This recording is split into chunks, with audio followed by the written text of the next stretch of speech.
Ura je odbila 9 in še malo čez, predlagam, da kar začnemo.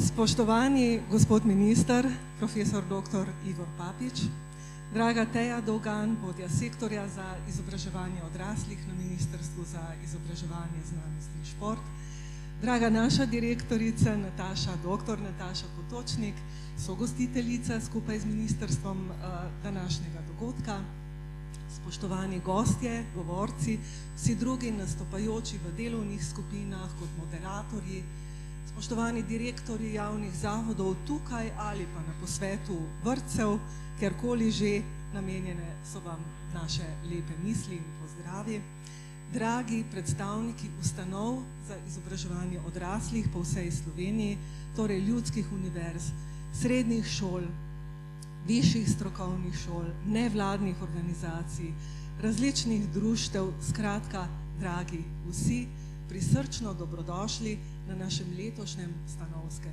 srečanju. Upam si trditi, da si ga bomo zelo dobro zapomnili in to iz več razlogov.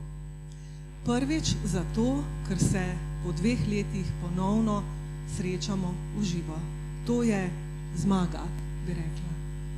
In kljub temu, da smo veseli in da smo se tudi prijavili v velikem številu, morda danes ne vsi tukaj, okrog 270 se nas je prijavilo, kljub temu, da si torej želimo in smo tudi uresničili tole srečanje v živo, pozdravljam tudi vse udeležence, ki nam sledijo po spletu, kajti današnji dogodek prvič, in potem si ga bomo torej tudi zapomnili, prenašamo v živo. Zapomnili se ga bomo po temi.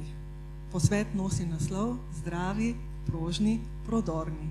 To je tema, ki ni ravno tako običajna za strokovna srečanja. Saj veste, enkrat smo govorili o javni službi, drugič o zakonu za izobraževanje odraslih, tretjič o nacionalnem programu za izobraževanje odraslih in podobnih perečih strokovnih temah, ki so brez dvoma pomembne, ampak v prvi vrsti je pomemben človek in človeku nam je današnji skup in jutrišnji prav tako namenjen. Saj veste, v izobraževanju odraslih radi govorimo o ranljivih ciljnih skupinah. Zdaj po tej pandemiji in številnih drugih ogrožajočih dogodkih smo prišli do spoznanja, da smo na nek način v nekem trenutku lahko ranljivi prav vsi. In zdravje je prav gotovo področje, na katerem smo še kako lahko ranljivi.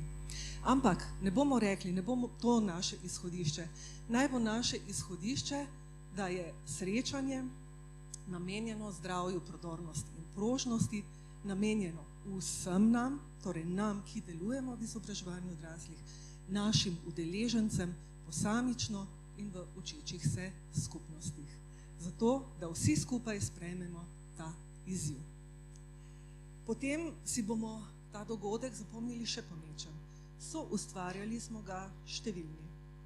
Tako vsi tukaj nastopajoči v plenarnem delu, v delovnih skupinah, moderatorji in podobno, ampak kar smo pridelali v tem procesu je pravzaprav občudovanja vredno.